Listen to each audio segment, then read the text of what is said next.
وہ درد وہ تکلیف کم پڑ جاتی ہے۔ اس لیے فرمایا نعمتیں یاد کیا کرو اور دکھوں پہ ہر وقت دکھ نہ کرتے رہا کرو اور غمگین نہ رہو، کیونکہ شیطان چاہتا ہے کہ تم دکھ میں رہو، درد میں رہو، پریشان ہی ہوتے رہو، پر اللہ کیا چاہتا ہے کہ میرے بندے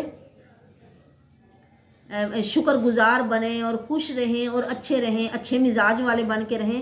وجاؤ اباہم عشاء یبکون، وہ لوگ شام کو آئے جب مطلب اندھیرا آگ سارا پھیل گیا تو اپنے ابا کے پاس روتے ہوئے آئے، کہنے لگے اے ابا ہم دوڑ میں ایک دوسرے سے آگے نکلنے کے لیے چل پڑے اور یوسف کو ہم نے اپنے سامان کے پاس چھوڑ دیا، اسے تو بھیڑیا کھا گیا، آپ نے ہماری بات ماننی نہیں اگرچہ ہم سچ ہی کیوں نہ بولیں۔ یہ بھی ایک پینترا ہوتا ہے نا اگلے کو اپنی بات منوانے کا، میں جتنا بھی سچ کہوں آپ نے ماننا نہیں، حالانکہ خود پتہ ہے ہم جھوٹے ہیں۔ وہ لے کے آئے قمیص جھوٹا خون لگا کے، یعقوب نبی نے وہ قمیص پکڑ کے فوراً، اب چوٹ پڑی نا دل پہ، چھوٹا اتنا چھوٹا بچہ اور وہ باپ کو نہیں اب نظر آیا تو کتنا درد اور کتنی تکلیف انہیں پہنچی ہے، تو انہوں نے فوراً کہا فصبر جمیل، آپ لوگوں نے ایک بات بنا لی ہے پر صبر ہی اچھا ہے، یعنی جس طرح کے بھی حالات ہوں فوراً صبر کرنا ہے۔ اور مسلمانوں کو اب کیا سکھایا گیا، انا للہ و انا الیہ راجعون، بالآخر تو رو دو کہ صبر کرنا ہی ہوتا ہے، پر صبر وہ ہے جو صدمے کے شروع میں کیا جائے، پہلی چوٹ پہ کیا جائے، دیکھیں جیسے یعقوب نے کیا، صبر جمیل۔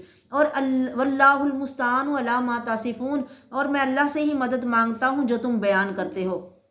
اب ایک قافلہ آیا اور انہوں نے اپنا ڈول ڈالا پانی نکالنے کے لیے، تو جب انہوں نے دیکھا تو وہ کہنے لگے واہ واہ بڑی خوشخبری ہے، یہ تو ایک لڑکا نکل آیا ہے، اور انہوں نے اسے ایک قیمتی شے سمجھ کے اپنے سامان میں چھپا لیا کہ اسے ہم لے جائیں گے اور وہاں بیچیں گے اور پیسے کمائیں گے۔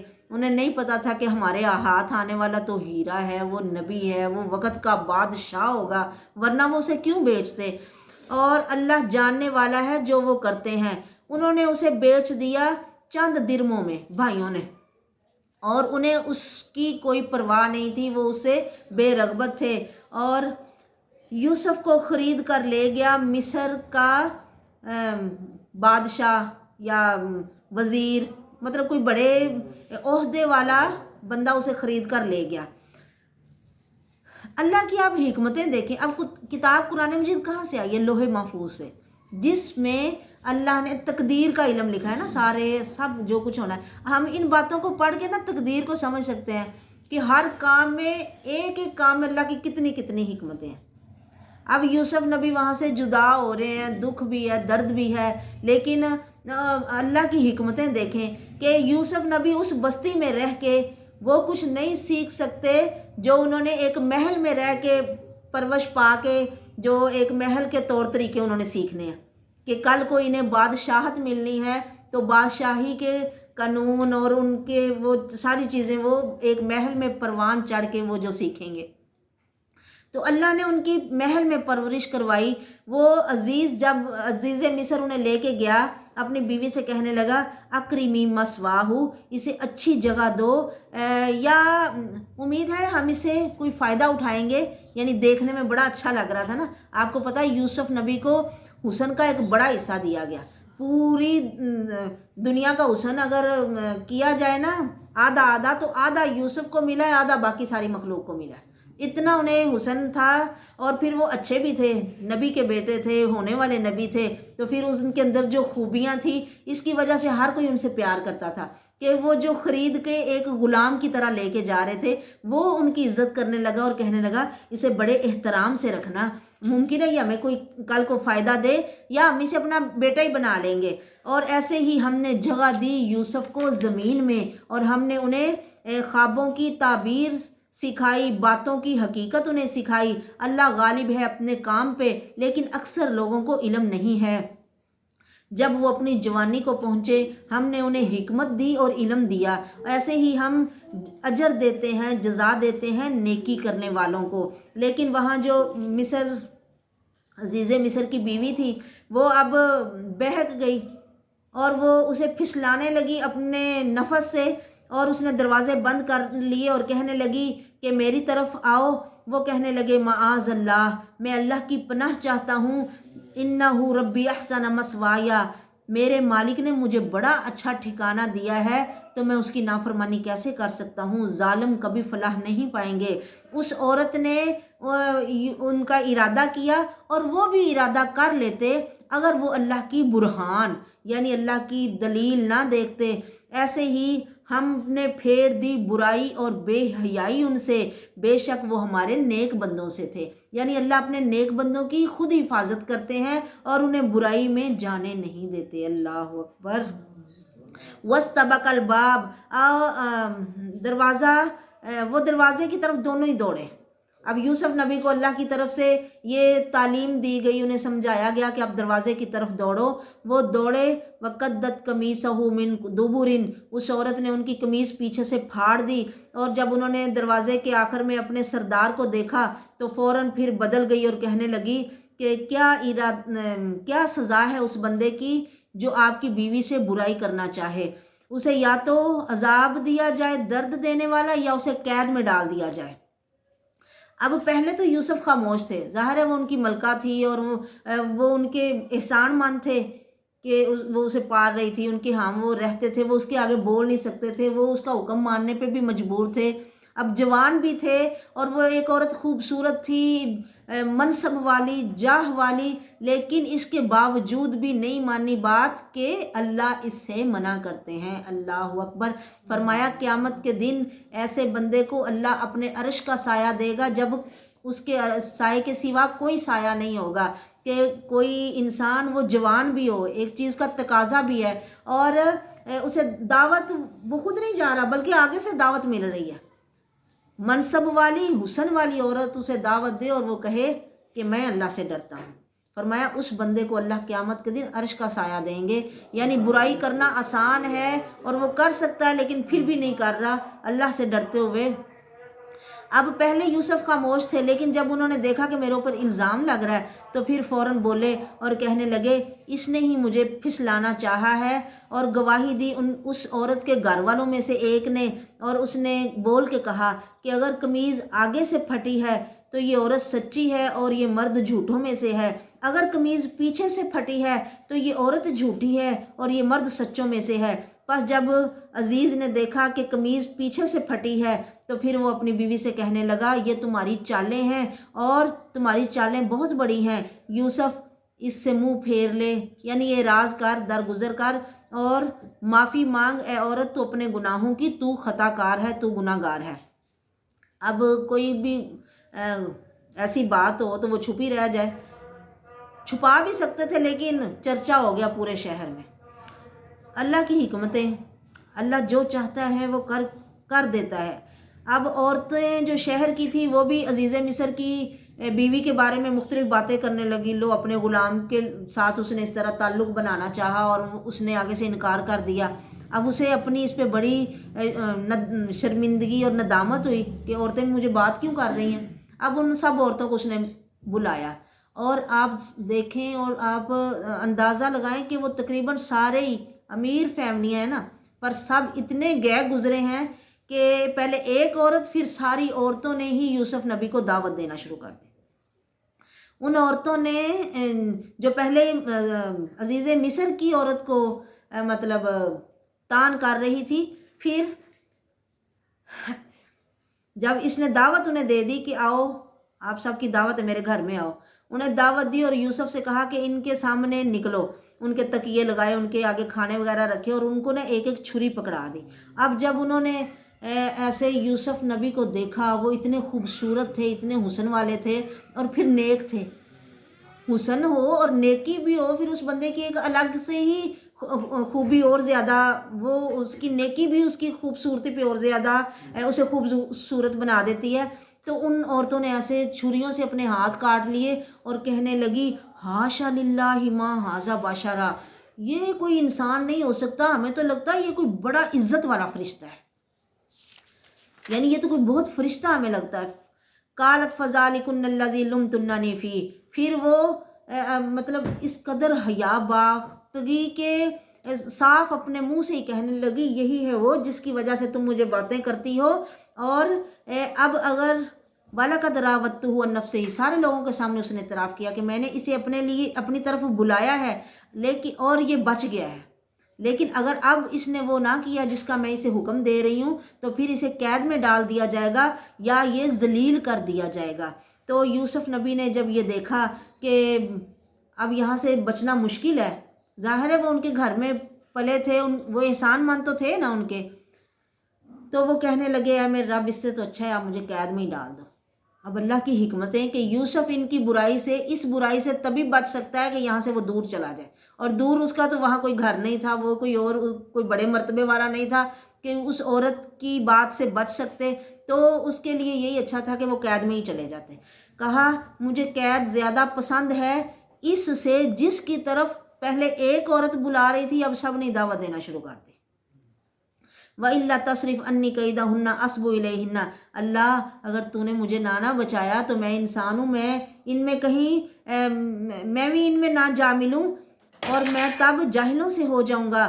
اللہ نے ان کی دعا قبول کر لی اور ان عورتوں کی چالوں اور مکروں سے انہیں بچا لیا، بے شک اللہ سننے والا قبول کرنے والا ہے نا۔ فَاسْتَجَابَ لَهُ رَبُّهُ، نبی نے جب بدر میں دعا کی تھی تب بھی کہا نا فَاسْتَجَابَ، اللہ نے ان کی دعا قبول کر لی۔ اب یوسف نے بھی دعا مانگی تو اللہ نے فَاسْتَجَابَ لَهُ، فوراً ان کی دعا قبول کر لی۔ ثُمَّ بَدَا لَهُم مِّن بَعْدِ مَا رَأَوُا الْآيَاتِ لَيَسْجُنُنَّهُ حَتَّىٰ حِينٍ، اب ساری نشانیاں وہ دیکھ چکے تھے، پتہ تھا سچا کون ہے جھوٹا کون ہے، لیکن اب حکمت کا تقاضا یا اس وقت کی مصلحت یہی تھی کہ اسے ہی قید میں ڈال دو تاکہ تھوڑی عزت رہ جائے۔ وَدَخَلَ مَعَهُ السِّجْنَ فَتَيَانِ، جب یوسف قید میں آئے تب ان کے ساتھ دو اور نوجوان بھی قید میں آئے، تو ان میں سے ایک نے کہا کہ میں نے خواب دیکھا ہے کہ میں شراب نچوڑ رہا ہوں، اور دوسرے نے کہا میں خواب میں دیکھا ہے کہ میرے سر پہ روٹیاں ہیں، اوپر سے نا پرندے ان کو کھا رہے ہیں۔ آپ ہمیں نا ہمارے خوابوں کی تعویل بتاؤ کہ اس کی کیا تعبیر ہو سکتی ہے۔ ہمیں لگتا ہے کہ آپ بہت نیکوں میں سے ہو، یعنی وہ ایک ساتھ جب اکٹھے رہ رہے تھے پتہ چل جاتا ہے نا کہ یہ انسان کچھ الگ ہے دوسروں سے۔ اب دیکھیں یوسف اس سے پہلے بھی وہاں رہ رہے تھے لیکن نہیں بات کی، جب انہوں نے کوئی بات کی تو تب انہیں موقع ملا کہ اب میں انہیں اللہ کی توحید کی دعوت دوں، تو کہنے لگے کہ تمہارا کھانا آنے سے پہلے میں تمہیں بتاتا ہوں ان تمہارے خواب کی تعبیر، اور یہ میں اپنے طرف سے نہیں بتاؤں گا، یعنی یہ میرا اپنا علم نہیں ہے بلکہ یہ مجھے اللہ کی طرف سے بتایا گیا ہے، اور میں نے چھوڑ دیا ہے اپنی قوم کا دین جو اللہ اور آخرت کو نہیں مانتے، جو کافر ہیں، اور میں نے پیروی کی ہے اپنے باپوں ابراہیم، اسحاق اور یعقوب کے دین کی۔ ہمیں اللہ کے ساتھ کسی کو شریک نہیں کرنا چاہیے، یہ من فضل اللہ علینا، ہم پر اللہ کا فضل ہے، وعلی الناس، اور لوگوں پر بھی اللہ کا فضل ہے، لیکن لوگوں میں سے اکثر شکر نہیں کرتے اور اللہ کے ساتھ دوسروں کو شریک ٹھہراتے ہیں۔ پھر انہیں محبت سے سمجھانے لگے اے میری قید کے ساتھیوں مجھے بتاؤ ارباب متفرقون خیر ام اللہ الواحد القہار، کیا بہت سارے رب اچھے ہیں یا ایک ہی جو بڑا زبردست ہو؟ تم جن کی پوجا کرتے ہو وہ ناموں کے سوا کچھ نہیں ہے جو تمہارے باپ دادا نے رکھ لیے ہیں، ان کی عبادت کی اللہ نے کوئی دلیل نہیں اتاری۔ ان الحکم الا للہ، حکم صرف اللہ کا چلتا ہے، اس نے حکم دیا ہے کہ تم صرف اسی ایک اللہ کی پوجا کرو، یہی سیدھا دین ہے، لیکن اکثر لوگ علم نہیں رکھتے۔ اے قید کے ساتھیوں تم میں سے ایک اپنے مالک کو شراب پلائے گا، ایک پہلے شراب پلانے والا تھا نا ساقی، اور فرمایا وہ اپنی ڈیوٹی پہ واپس چلا جائے گا، اور جو دوسرا ہے اس کو سولی دے دی جائے گی اور اس کے سر سے پرندے اس کا گوشت نوچ نوچ کے کھا لیں گے، اور فیصلہ کر دیا جائے گا کام کا، یعنی یہ کام ایسے ہی ہونا ہے جیسے میں نے بتا دیا ہے، جو تم نے مجھ سے فتویٰ مانگا ہے یا مجھ سے پوچھا ہے نا یہ ایسے ہی ہوگا۔ اب جس کے بارے میں یوسف نبی کو پتا تھا کہ اس کو نجات ملنی ہے، اس سے کہا کہ اپنے مالک کے سامنے جا کے نا میری بھی بات کرنا، اب تم تو جا رہے ہو نا تو میرا بھی ذکر اس سے کرنا۔ پر شیطان نے اس بندے کو یوسف نبی کا ذکر اپنے مالک کے سامنے کرنا بھلا دیا۔ اب یوسف نبی کئی سال قید میں رہے، اور بادشاہ نے ایک خواب دیکھا، پھر اس نے کہا کہ میں نے 7 گائے دیکھی ہیں موٹی تازی، اور 7 ہی سر سبز بالیاں دیکھی ہیں، اور 7 میں نے پتلی سوکھی گائیں دیکھی ہیں جو موٹی گائیوں کو کھا گئی ہیں، اور 7 سبز بالیاں دیکھی ہیں، اور 7 خشک بالیاں دیکھی ہیں۔ اے سردارو، مجھے بتاؤ میرے خواب کے بارے میں، اگر تم میں سے کوئی تعبیر کرنے والا ہے۔ انہوں نے کہا اضغاث احلام، یعنی یہ پریشان خواب ہے، ان خوابوں کی کوئی تعبیر نہیں ہوتی، یعنی ایسی پریشانی کے لیے ہی آتے ہیں۔ وما نحن بتاویل الاحلام بعالمین، ایسے خوابوں کی کوئی تعبیر نہیں ہوتی۔ اب وہ جو ساقی تھا شراب پلانے والا، اتنے سالوں بعد جب بادشاہ کو خواب آیا تو پھر اسے یاد آیا، وہ قید میں میرا ایک ساتھی تھا، اس نے میری بڑی اچھی تعویل کی تھی، اور جیسے ہی اس نے کہا تھا ویسے ہی ہوا۔ تو پھر وَذَّكَرَ بَعْدَ أُمَّةٍ، ایک بڑی مدت کے بعد اس کو یہ بات یاد آئی، پھر کہنے لگا میں تمہیں بتاتا ہوں اس کی تعویل کرنے والے کے بارے میں، مجھے اس کے پاس بھیجو۔ جا کے اس نے کہا یوسف ایھا الصدیق، اے بڑے سچے، یعنی جو تیری زبان سے نکلتا ہے وہ تو بہت سچ ہوتا ہے، ہمیں بتا، ایک خواب دیکھا ہے 7 موٹی گائیں ہیں جن کو کھا جاتی ہیں، 7 پتلی گائیں، اور 7 سبز بالیاں ہیں، اور ان کے ساتھ ہی 7 خشک بالیاں ہیں۔ میں واپس جاؤں اور انہیں بتاؤں تاکہ انہیں بھی پتہ چلے۔ تو یوسف نبی نے بتایا کہ 7 سال تم کھیتی باڑی کرو گے اور تمہاری فصل خوب بڑھے گی، پھلے پھولے گی، جو بھی تم کاشت کرو گے تم انہیں اس کے سٹوں میں ہی محفوظ کر لو گے، ہاں جو تھوڑا تم نے کھانا ہوگا وہ تم سٹوں سے نکال لو گے۔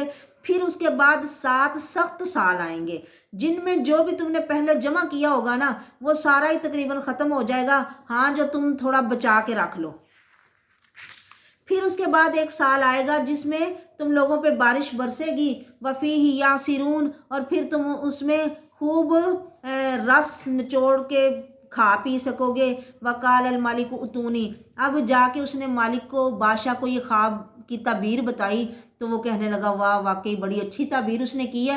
پھر کہنے لگا کہ وہ تو کوئی بڑا ہی علم والا انسان ہے جو مطلب قید میں رہ رہا ہے، اسے میرے پاس لے آؤ کہ اسے جیل میں نہیں ہونا چاہیے۔ ایک جوہری کو ہی پتہ ہے نا کہ ہیرے کی موتی کی قیمت قدر کیا ہے، نہیں تو عام بندوں کو کیا پتہ کس کی کتنی قیمت ہے۔ اب اس بادشاہ نے پہچان لیا کہ یہ بندہ بڑا قیمتی ہے، تو جب اس کا بھیجا ہوا یوسف نبی کے پاس آیا تو یوسف نبی نے کہا کہ نہیں میں نے ایسے نہیں اب جانا یہاں سے، تم جاؤ اور ان سے پوچھو کہ وہ عورتوں والا معاملہ کیا ہے، کہ ان کے اوپر ظاہر ہے کہ نظام لگا کے اندر داخل کیا گیا تھا، قید میں چھوڑا گیا تھا، تو کہنے لگے وہ میں الزام جو میرے اوپر لگا ہے پہلے میں اس سے بری ہو جاؤں تو پھر میں یہاں سے نکلوں گا۔ بے شک میرا رب ان کے مکروں کو جانتا ہے، یعنی میرے رب کو تو سارا پتہ ہے لیکن لوگوں کو بھی تو پتہ چلے نا کہ صحیح کیا ہے۔ کہ امیر طبقے نے اپنا گناہ چھپانے کے لیے غریب کو، غلام کو، جو ان کی نظر میں تب ان کی اتنی اہمیت نہیں تھی، اسے قید میں ڈال دیا اور اپنی عزت بچا لی۔ اب ذرا اسے مطلب کھولو، رب کھولنا چاہتا ہے۔ قال ما خطبکن اذ راوتن یوسف عن نفسہ، اور تو تمہارا کیا معاملہ ہے کہ جب تم نے یوسف کو پھسلانا چاہا تو قلنا حاشا للہ ما علمنا علیہ من سوء، وہ سب کہنے لگی کہ اللہ کی پناہ ہم نے تو اس میں کوئی برائی نہیں دیکھی۔ عزیز کی بیوی کہنے لگی اب حق ہو گیا ہے، میں نے ہی اسے پھسلانا چاہا تھا اور بے شک وہ تو سچوں میں سے تھا۔ یہ سارا کچھ اس لیے کھولا گیا تاکہ عزیز مصر جان لے کہ میں نے اس کی غیب میں خیانت نہیں کی، میں نے اس کے گھر کا نمک کھایا تھا یا میں اس کے گھر میں رہا تو اس کی خیانت میں نے نہیں کی۔ بے شک اللہ نہیں ہدایت دیتا خیانت کرنے والوں کے مکر کو یا ان کی چال کو کامیاب نہیں ہونے دیتا۔ وما علیہ الا البلاغ وآخر دعوانا الحمد للہ رب العالمین۔